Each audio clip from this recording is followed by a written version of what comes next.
This program is a presentation of UCTV for educational and non-commercial use only.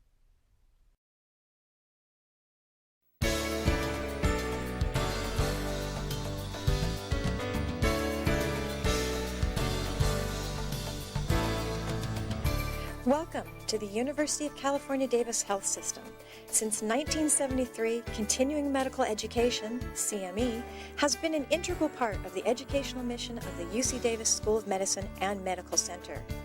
The Center for Health and Technology, CHT, increases access to health education and promotes interaction between patients, physicians, and other healthcare professionals through the use of telecommunications and computer technology.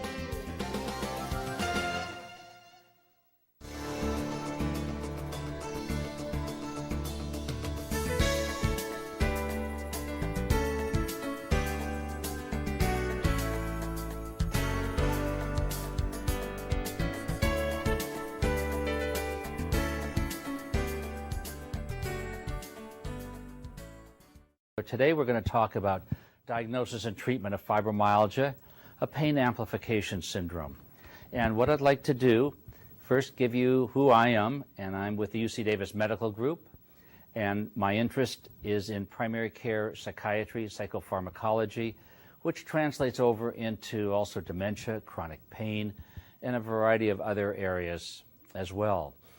What I'd like to do is to give you some objectives of what we're going to do today. At the conclusion of the activity, I'd like you to be able to understand the difference between the ascending and descending pain pathways, appreciate the meaning of a pain amplification syndrome, recognize and understand the meaning of a somatoaffective spectrum disorder, and be able to choose proper medications for treatment of chronic pain, utilizing the information of ascending and descending pain pathways. I'd like to give credit to Stephen Stahl, who I have purchased a variety of slides and with his approval for use in talks like this. And I'll show you his book at the very end, an excellent book on essential psychopharmacology. Forest Laboratories for some of the slides on the pathophysiology and condition of fibromyalgia. And another interesting book called The Definitive Book on Body Language by Barbara and Alan Pease. And I'm going to show you a couple of examples today from that book of different examples of how we utilize body language to talk about and recognize patients with painful conditions. Language plays a role, but so does body language considerably in this. Disclosures, I have been a speaker and am currently for Forest Laboratories and for AstraZeneca.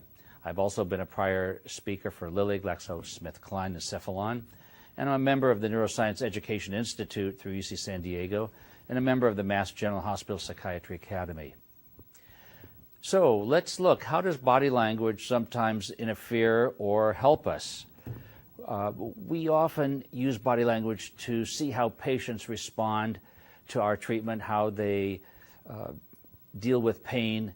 We expect to see certain body language when patients are in pain. And yet when sometimes patients come in and are not demonstrating the body language that we expect, we wonder if they are in true pain. Sometimes patients can trick us, and our brain can trick us as well. And take a look at this picture. This is of Hugh Grant. If you picture his hair, his forehead, eyes, nose, but you notice obviously he's upside down. However, you could tell he's smiling, isn't he? Well, let's look at the picture, and this was brought out by Paste and Cut, and this is the mouth. As you can see, you thought he was smiling when in fact what was happening is we pasted the mouth upside down, and he's really having some kind of a weird look on his face, isn't he? Well, what we do is we separate the smile from every other part of the face.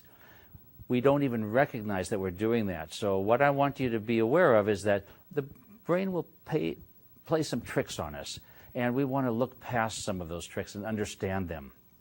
So let's look at fibromyalgia, a pain amplification syndrome. I think if many of you are thinking about fibromyalgia, you think this is a rule-out diagnosis. We try to rule out everything else. And this is an orphan condition that if by itself we can look at that and isolate it, maybe we'll be able to treat it. Maybe we won't.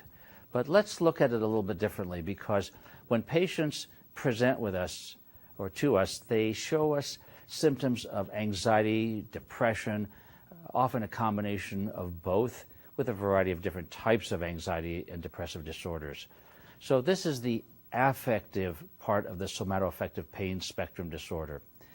The hardest part to treat, however, is frequently not the depression or anxiety, it's the somatic complaints that go with those. And if you don't treat adequately the somatic part of the disorder, you'll end up having a higher rate of recurrence and a more difficult time getting patients back to remission and wellness.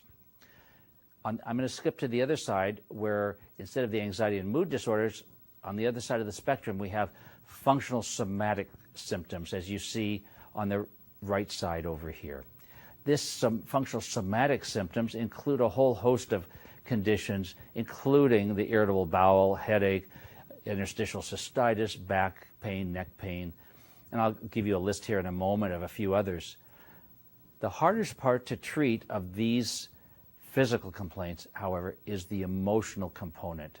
And as you're seeing, one body, one brain, and whether you have somatic complaints with a psychiatric or psychological background or emotional with a physical, you're looking basically at one body, one brain, and within that are your patients with a chronic fatigue syndrome and functional somatic symptoms like fibromyalgia. So you're including the entire body, and mixed with that is the fatigue, the sleep, the cognition problems. As a result, when you're looking at a condition like fibromyalgia as part of chronic pain, you don't want to think of this as an isolated condition that is a condition that you'll rule out everything else and then look for that as a last step. This really has to be part of your workup. So if we look at some of the other functional somatic syndromes, you can see in here, we mentioned irritable bowel syndrome, headache, chronic myofascial pain syndromes, TMJ, multiple chemical sensitivities. Doesn't this sound like your fibromyalgia patient already? The chronic pelvic pain, interstitial cystitis. Within fibromyalgia, you'll notice a whole host of issues, and this affects about 2 to 4% of the U.S. population. Only half of these patients, however, are diagnosed. The prevalence, primarily Caucasian women, 7 to 1 in the general population over men, and 9 to 1 in clinic populations, typically anywhere from 20 to 55 years of age. So anytime you see somebody with multiple complaints and you're not certain what's going on, and they have multiple physical as well as emotional complaints, along with depressive syndromes, you want to think of fibromyalgia. As we mentioned, there are many comorbidities with this condition. If we start up at the top, we have major depressive disorder, we have temporomandibular joint disorder, irritable bowel syndrome, headache, multiple chemical sensitivities. You could see the numbers that go along, interstitial cystitis and chronic pelvic pain. Realize that when you're treating the bowel complaints or the bladder complaints in these types of patients, you're not really dealing with the end organ disease, you're dealing with the sensory and motor nerves that the visceral nerves that innervate these organs. As a result, you have to be able to treat the nerves and not the end organ. If you don't treat that adequately, the patients don't do better. So here again, multi-system condition. Don't look at these patients as overwhelming. You may tend to and want to, but if you say, this gives me the opportunity to treat a patient with multiple problems, and I'm going to be able to help that patient in multiple different areas, both emotionally and physically. That'll help their cognition, their energy, their sleep, their fatigue, and so many different physical complaints. And it is doable. So the characteristics of fibromyalgia pain is widespread pain for at least 3 months. And as you know, many of these patients have had symptoms for years. And they have symptoms above and below the diaphragm and the right and left side of the body, often along the axial skeleton. You see that they respond to stimuli at much lower levels than normal threshold. The best way to do this is use your thumb as a tool, press down on the tender points that I'll show you in a moment, and when your thumbnail blanches, that's all the amount of pressure you need, 4 kilo per square centimeter of pressure that in a normal individual without fibromyalgia will represent simply normal sensation, but will be painful in the fibromyalgia patients. That's the amplification of pain we're talking about. And notice that the symptoms of persistent pain continue even after you stop the pressure with your thumb. This condition is known as allodynia, where you have pain from normally non-noxious stimuli. Hyperalgesia is increased pain when you have a painful stimulus, but allodynia is non-painful stimulation resulting in significant pain. And you'll notice that it involves widespread musculoskeletal structures and skin. However, it does not involve a synovitis of the joints, and typically most pain and tenderness comes from around the joints instead. So the key elements become patient history, a general physical, mainly to rule out other conditions, but also to find those tender points that you have. These are not the same as trigger points where you could do a trigger point injection and have the pain resolve. You do a laboratory evaluation, general chemistries, blood counts, SED rate, rheumatologic studies. You can have positive elevated SED rate, mildly elevated, along with rheumatologic studies, and that does not rule in or out fibromyalgia, because this condition can coexist with conditions like rheumatoid arthritis, lupus, hypothyroidism. So this is not a diagnosis by exclusion, in the sense that, like diabetes and heart disease, we don't have to exclude everything else to make the diagnosis. So if you have the appropriate history and the typical suggestive findings, especially in someone between 20 and 55, and typically female, and you find the tender points, as we mentioned, you're going to need to think fibromyalgia. Now, the tender points were set up by the College of Rheumatology, the research classification criteria, and here are the areas that we look at. And I'll put them all up for you. There's 18, and this was set up for research purposes, but then was translated into the clinical area. And what happens here is that if you can press and get 18, that would be a considerable number. Most patients will have 11 out of 18. And you can see they're around joints, around the shoulders and the hips. They would be along the spine. If you get 11 of 18, that's considered positive. Again, some people, there may be a few less, and others on the higher side. Men may be a little less sensitive, women more sensitive to this pressure. But you'll get a feeling that it's along the axial skeleton and around joints and above and below the diaphragm. If you have that, along with the other history, you have most likely a diagnosis of fibromyalgia. When you see these patients, it's really wise to try to be able to identify, because many of these patients will be on multiple medications. Polypharmacy is really the norm. In fact, very few patients are on one agent alone.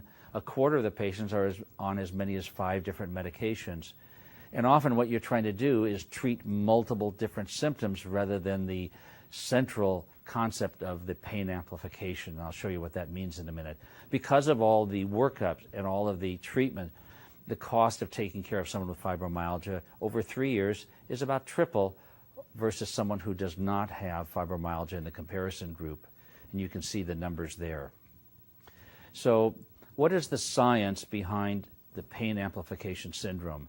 I often ask at talks, do you believe in this condition? And some people do, some don't. I think more are becoming more aware of the condition and how the diagnosis can be made in the treatment. So I think it's getting better. But I like to talk to people that have a little bit of doubt to explain some of the history and the exam and the science behind this. Let's start peripherally, because that's where often this condition starts, and we can understand that a little bit better than the brain. We have a variety of nerves peripherally, in fact, millions of nerves throughout the body in terms of the skin, the muscles, in the viscera. If we take the periphery and the skin, notice that the nerve axon here has a sheath around it. And this is a myelin sheath that protects and allows the nerve to transmit faster. At the very end, we have, of the axon, we have voltage-sensitive sodium channels. And when patients have pain or some noxious stimulation, the voltage-sensitive sodium channel is activated, and subsequently the impulse moves up the neuron and up the spinal cord to the brain so that it can be identified. However, if that nerve is damaged, you can have demyelination in an area of that nerve. So the Schwann cells are removed, and new voltage-sensitive sodium channels are actually continue to be deposited, but not just at the end. Now they can even be deposited along this area of damage.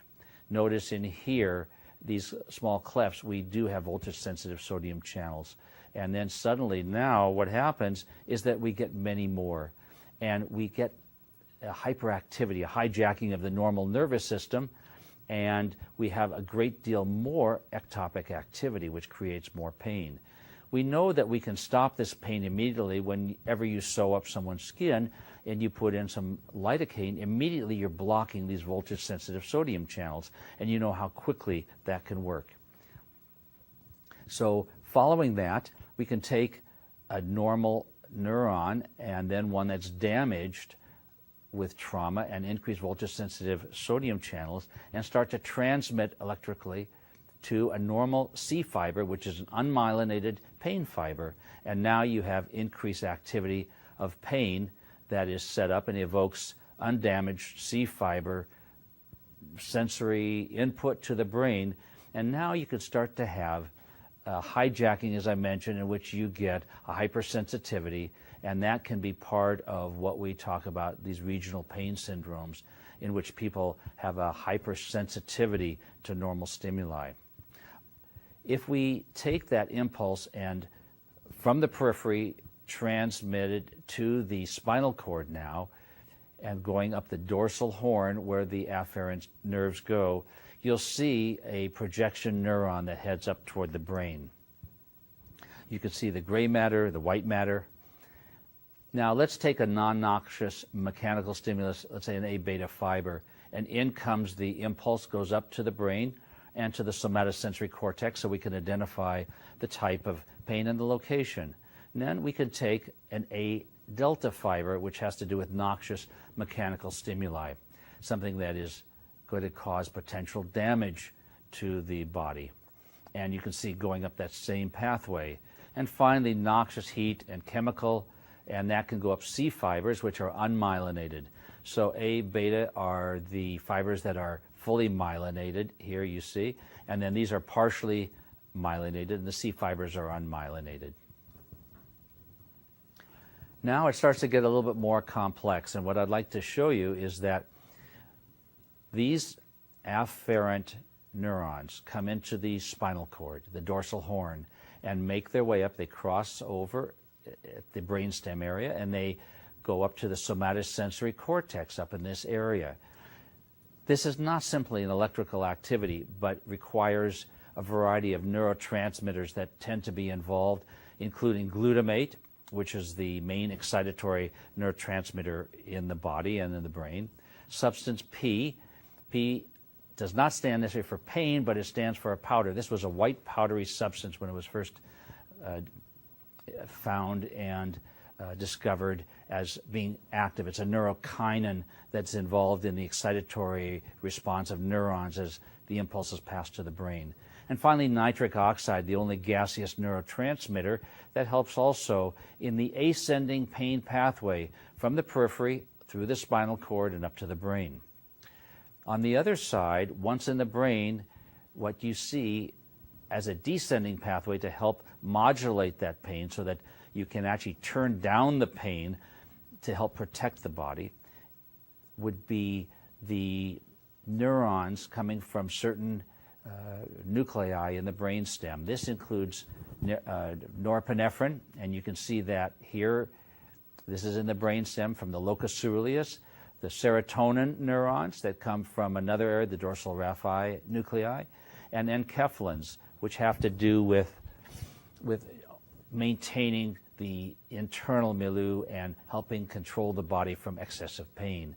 And when these neurons fire, they will come down to that same dorsal horn and basically try to modulate or turn off some of the painful stimuli when that painful stimulus has already been recognized to help modulate that. And you can see GABA, the main inhibitory neurotransmitter, and then the internal opioids, the endogenous endorphins and enkephalins. So if we see from the spinal cord in the area of the dorsal raphe nucleus, or the dorsal horn nucleus in this area here, and the interneurons there, this is going to come down. And now I'm going to give you a picture that'll probably make you shudder, but I'm only going to cover a couple of these things here, a couple of items in here that I think will be important.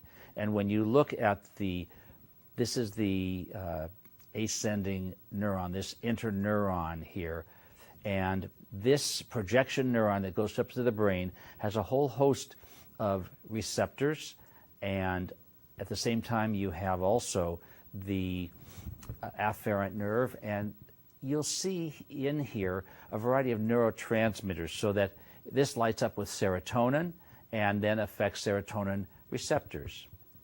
You also have norepinephrine, and that also affects other norepinephrine receptors. So at this point in the spinal cord, you have a significant area of activity going on to modulate incoming impulses that are coming in from the distal areas of the body and up downward from the brain. So let's take another look at this, and the projection peripherally from the spinal cord and periphery comes up the spinothalamic tract. If you remember from medical school, our basic anatomy, up the spine to the thalamus.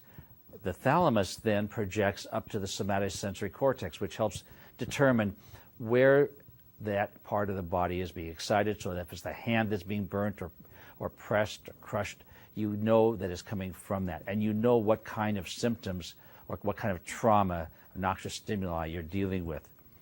This is nociception. This is not pain at this point. But when you go to the prefrontal cortex from that area, that's the ouch, the subjective experience of pain. It's been said that there is nothing like pain to change our immediate behavior and actions. There's nothing like that. However, pain does not stand by itself. If you think about it, normally most painful experiences in our life are well tied to emotions. We remember who we were with, what happened, how we were feeling at the time, because that painful experience really ties well with emotion. How does that happen? Well, let's look at another tract coming up that same spinal cord all the way up to the thalamus. That's called the spinobulbar tract. This stops, by the way, at the brainstem, however, in the area of some of the nuclei we've talked about. And from there, that also goes up to the somatosensory cortex, and from there to the frontal lobe again, and again we have ouch.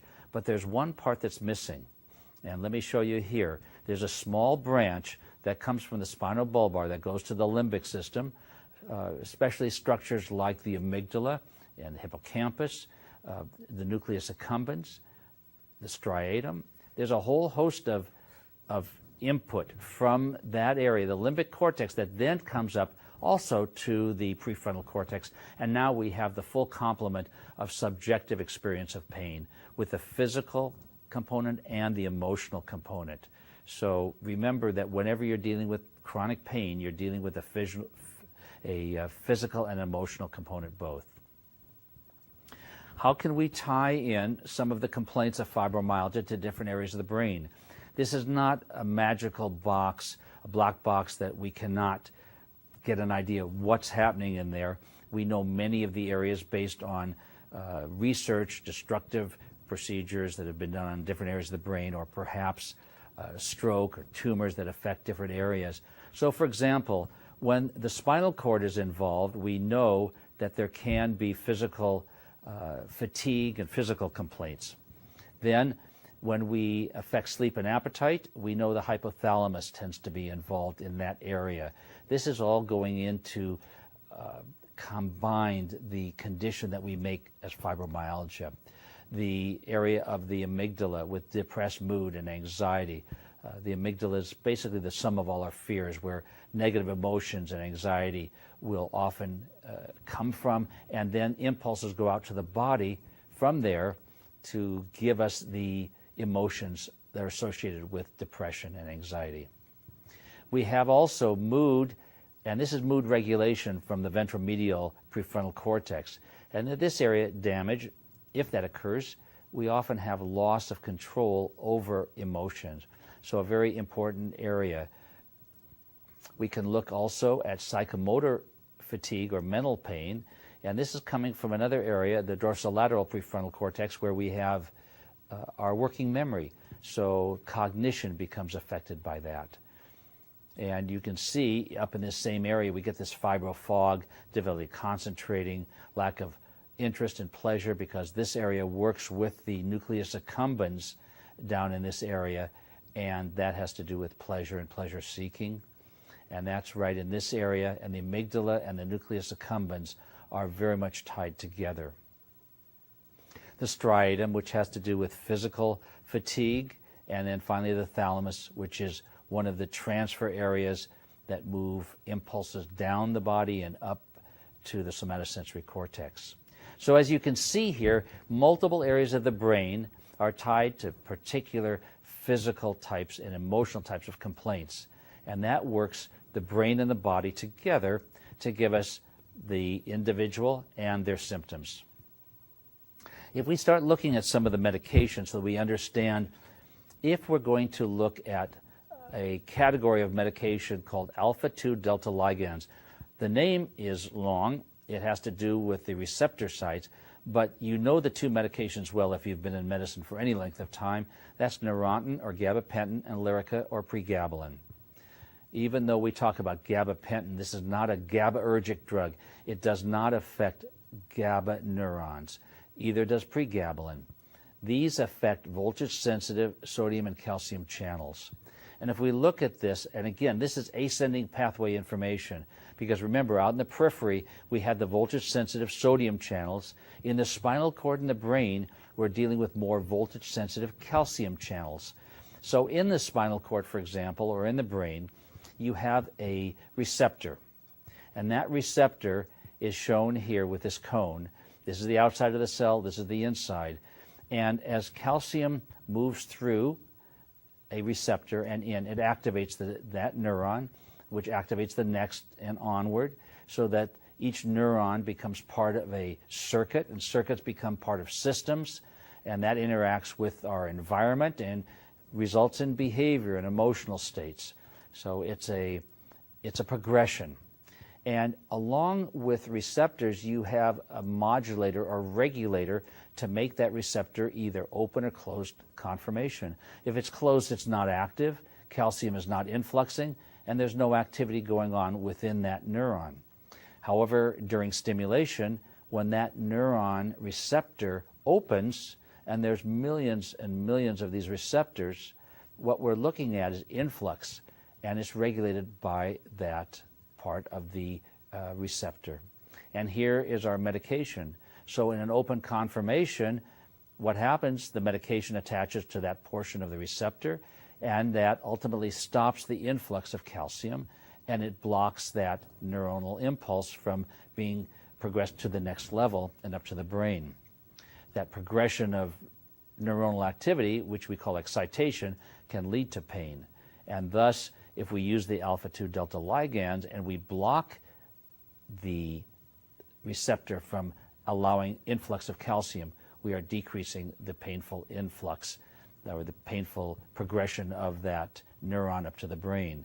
And when you have an open conformation is one thing. If this is closed, then what happens is that our medication does not work any longer. We don't need to have the medication attached to that receptor, and thus calcium remains out here. And otherwise, if you affected whether open or closed, you might be blocking all sensation. So you can still have sensation, but it's the pain that we're looking at, trying to control. So when we get up to the brain and we look at the ascending pathway to the, for example, the somatosensory cortex, and from there to the prefrontal cortex, we see normal input with normal norepinephrine release at the spinal cord on all levels. But let's say there should be some form of deficiency here, and now we don't have enough norepinephrine release. What's happening is that if we don't control this entire ascending and descending pathway, we allow for increasing influx to the brain, and we don't control this at the spinal level, and our pain level becomes amplified. Again, it's not a peripheral hijacking of the nervous system, it's a central amplification. So this combination, this loop, allows influx. If the influx is too much or disturbing, we can actually turn that down. So if you walked into a room in which a radio was turned too loud, you basically walk over to the knob and turn that knob down. Thus the volume goes down. Well, what we're trying to do is adjust the volume so that we don't get too much input from where? From our back, the musculature, from the joints, from our gut, from the bladder. All of this, if it's allowed to come up to the brain, these can be normal impulses that are now interpreted as being painful, when in fact much of this is the normal stimulation that occurs from different areas of the body. So now you bring in a medication, an SNRI, for example, serotonin norepinephrine reuptake inhibitor, and you increase both serotonin and norepinephrine. And you need the combination. Rather than SSRIs in chronic pain syndromes, we tend to use SNRIs because norepinephrine plays a very big role, even more than serotonin, in modulating pain. And so it boosts the norepinephrine, and it starts decreasing the influx of impulses into the brain, and we're controlling some of those painful stimuli. It also helps us increase the stimulation to the periphery to block the impulses coming in as well, and helps the descending pathway become stronger. And you can see that in these slides as well. So there's multiple effects. I would say that norepinephrine, though, is a more potent stimulator to control at the spinal level. And I give an example to many people so you understand that if you're involved in an auto accident and seeing a head-on collision coming, and you're the driver, you know you tighten up. The norepinephrine is released, the adrenaline is pumping, and you survive the crash. You get out of the car, and you know that you've survived. You're sweating, nervous, you can't think very well, but you feel okay and you realize you've survived a head-on collision. And suddenly your pant leg feels a little bit wet. You look down and there's blood dripping down onto the ground, and you look and your pant leg is flayed open, and so is the skin down to the bone. And you realize that suddenly you had a major injury to your leg, and the rush of pain and all the symptoms occur, and you know you need to get to the hospital. You may feel faint. You get that leg taken care of so you can get back to normal health. Well, what happened when you first saw the injury heading your way, that car coming at you, and the adrenaline rushes? That's the norepinephrine. And that basically turned off by the way of the prefrontal cortex down to the spinal level. It decreased the chance of you having painful stimuli. Why? So that you could respond at the moment to the crisis situation, and then when that's turned off, now here comes the pain again. And now you're realizing, I have pain, I need to get this taken care of so I can get back to good health and to use of that part of the limb. So norepinephrine was the strong protector. The serotonin goes along and it's helpful, but not as much as norepinephrine or adrenaline. So what we'll do is, you can see the same factor here with serotonin and the SNRIs. And I'm going to move along here to show you again how serotonin with norepinephrine in combination. So what are the main medications we've used now for the descending pathway for fibromyalgia and other chronic pain syndromes? Over the years, we've used tricyclic antidepressants in a great number. You know the amitriptyline for chronic headaches and bowel problems. Beside the antidepressant effect at 150 milligram, we might start at 10 or 20 milligram. And in that, the serotonin and norepinephrine ratio is often about a 1-to-1.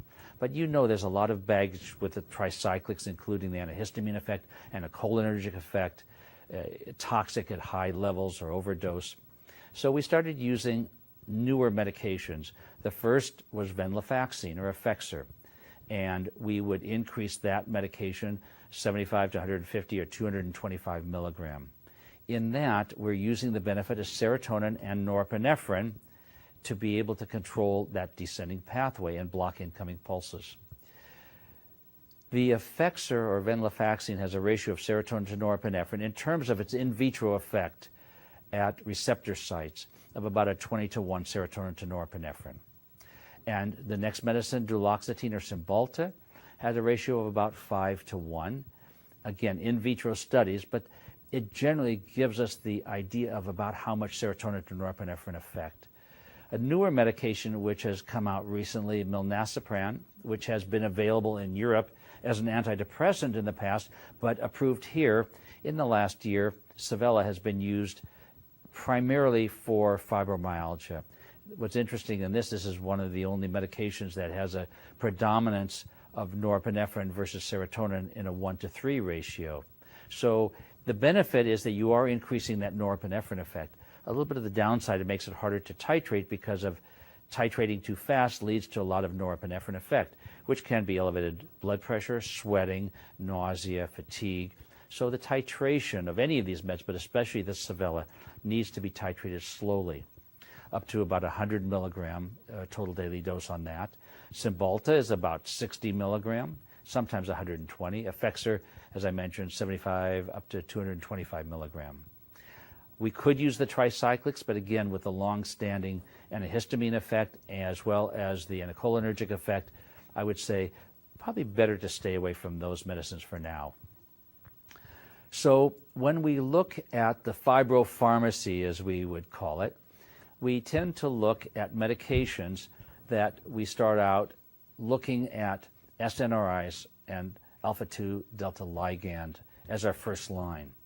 If I'm treating a patient who has not been treated, I would take a patient and add a small amount of either the Effexor or the Cymbalta or the Savella.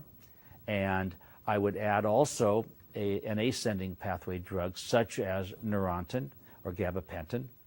My goal is, like in diabetes or heart disease or chronic lung disease, what I'm trying to do is to start with a medication and one or two to try to hit different mechanisms. I don't have to start both identically, but I know if I give the Neurontin or gabapentin at bedtime at 100 milligram or 200 or 300 milligrams, I can start to build up the effect. The main side effect of Neurontin, which is now generic and inexpensive, the main side effect here is going to be sedation.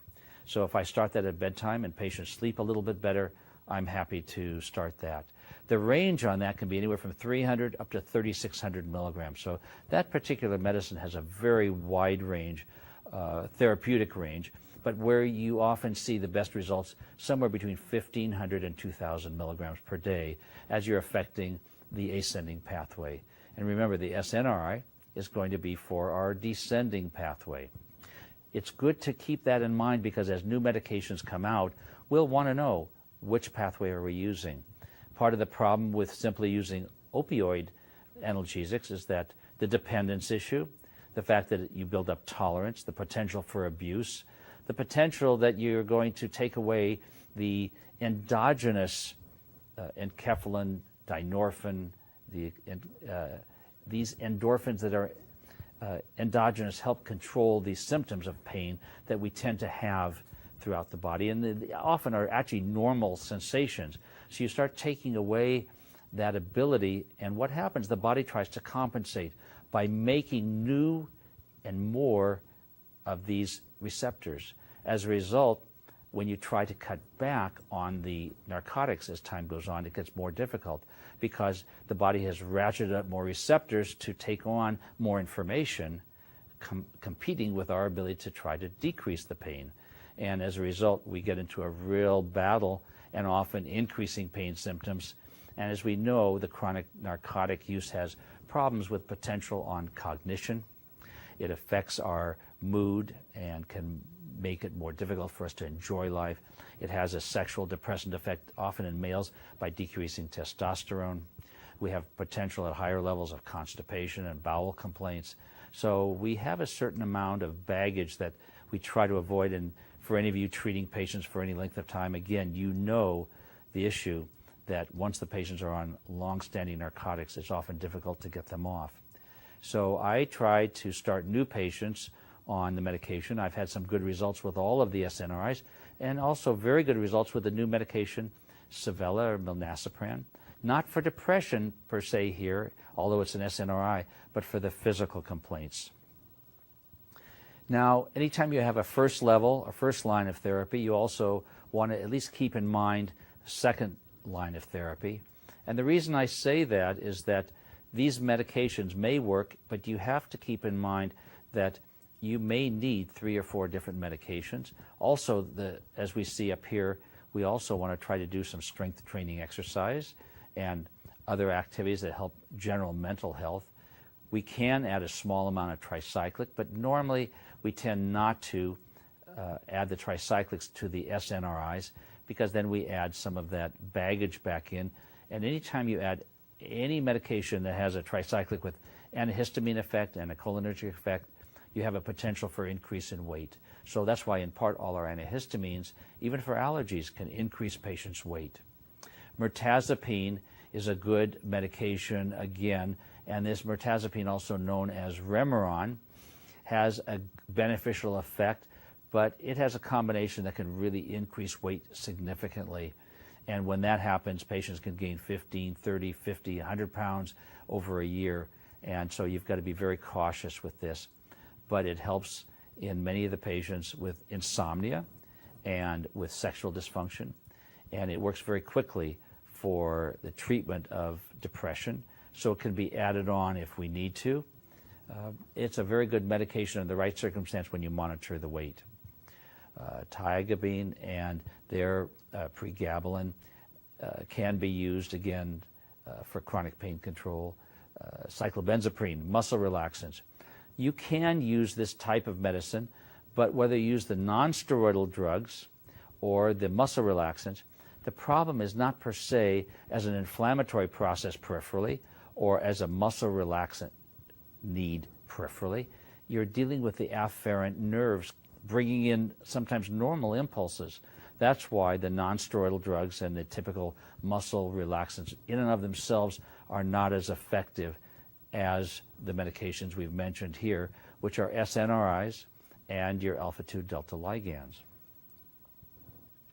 Then if we move now into the third tier, this is really more adjunctive. This is not your primary medication that you're going to use, but when patients have a great deal of pain, you want to look at other medications. You want to be careful with the stimulant meds because of potential for abuse, but also because it's really difficult to control and may not help. If you have a lot of medications using, they're sedating, you can use small amounts of a stimulant such as an amphetamine type of drug, 10 milligram or 20, to help with the fatigue. That may or may not be beneficial. The SDA medications that you see next here, the serotonin dopamine antagonists, are your atypical antipsychotics, not being used for psychosis, but may help depression, may help control pain. These are medications like Seroquel and Geodon, Zyprexa, Risperdal, and given at small doses at bedtime may have some beneficial effect. We don't, in this country, really have the norepinephrine reuptake inhibitor directly. It's more in Europe. We have benzodiazepines. Be careful in the elderly because there can be some sedation and there can be even a weakness and falling. So be careful with the benzos, but a small amount of Klonopin at bedtime may help allow patients to sleep better, because part of this condition, the primary problem, is a sleep disturbance with fatigue and muscle ache. When you help the sleep, you often help many of the other complaints. Other hypnotic drugs, you again have to be careful because of the excessive daytime sedation. Then you get into the category of the anticonvulsant mood stabilizer drugs, the Tegretol, the Topamax. Those kind of medications can be of some benefit. Again, you have to try in small amounts and gradually increase. Patients that have migraines, Topamax can work very well. 25 milligram once to twice a day can be very beneficial to help prevent migraine headaches. When you get into Trazodone, this medication has been used as a sleep aid, especially in depression. And most of the patients that have fibromyalgia have a certain element of depression. anybody with chronic pain tends to. Only 25% have a major depressive disorder, but there's a certain level of pain and depression that tend to go together chronically. Trazodone's main effect to allow for sleep is that of an antihistamine effect. So again, antihistamine effect is long-acting, 150 milligram perhaps at bedtime. It can be increased. Priapism in males can be an issue, but generally not at lower doses. So 75 to 150, or even 50 milligram may be of benefit. But remember, because of its antihistamine effect, Deseril or Trazodone has an increased chance of weight gain. Now you move over to the next category here, and what we have are the NDRIs, second from the right at the top. And the NDRIs, the norepinephrine dopamine reuptake inhibitor, the classic one is Wellbutrin, which comes as the immediate release, sustained release, and the extended release. That can be helpful for the fatigue and cognitive benefits that you will see in this condition. So I often will add a small amount of Wellbutrin to help for mood, focus, energy. So that's certainly a possibility as well. And then finally, at the right side is modafinil or Provigil, now also a new medication out, Nuvigil, which is a little longer acting. And this medication is a prohistaminic drug that increases focus, concentration, and also cognitive function without being a stimulant type of medicine, since it does not increase dopamine directly, and it works on the prefrontal cortex by increasing histamine. So there is a potential for benefit there. Right now, since it's still, it's not generic, but it's brand only still, it will be hard to get that medication for this indication. Those indications are very narrowly accepted by the insurance company. When it goes generic, I think it'll be much easier. Right now, used in narcolepsy and the excessive daytime sleepiness of narcolepsy, shift work disease, and excessive daytime sleepiness with obstructive sleep apnea when patients are already on CPAP. So you can see in this kind of condition here, you have multiple medications. Counseling plays a role because patients are often depressed and typically want to withdraw. When you have aches and pains on a regular basis, the last thing you want to do is being active. When you are not doing well and not sleeping well, motivation drops, anxiety and depression increases. So counseling plays a role. Typically, patients with fibromyalgia will often say, no one has believed me along the way. And as a result, I feel like I'm telling a story just to try to get drugs, when in fact, I feel I have something going on. I have taken patients who I have treated, and with a combination of medication, and in some cases with a new medication, milnacipran, I've had excellent results, and symptoms have disappeared. Basically 100%, the cognitive, the physical, and some of them have lasted for months, and I'm doing very well with these patients. And their depression goes away, their activity level increases. So, you know, the issue is, if you're not believed and you have the physical complaints, that makes it even doubly hard, because now you're feeling like you're trying to fool the medical community. So the main concept here is trust the patient as to what they're saying, unless they prove to you otherwise, because it's important to take their complaints seriously. So one of the things we do in terms of trying to take their complaints seriously is talk to them. We listen to what they're saying, how they say it, and identifying their body language as they're saying it. Remember, not all patients are going to give you the typical painful grimace as if they've just fallen off a ladder or been hit by a car, because you come to deal with chronic pain in many different ways. So when you look at body language, I wanted to give you a couple minutes at the end. It's fun, it's enjoyable. There's a book that's excellent here, and this is called The Definitive Book on Body Language, written by Barbara and Alan Pease, P-E-A-S-E. And it's a fun book to use on your patients, on family, on friends. And why? Because the more you can read body language, the better you're going to be in communication. That plays a very big role when you're dealing with chronic pain, and especially in the area of psychiatry. What we say is about 7% of our communication. How we say it is about 38%, and our body language represents 50%, 55% of the communication skills that we have. So that's why when you're introduced to somebody and you're using body language and reading, you often don't even hear their name because you're so involved in the body language portion.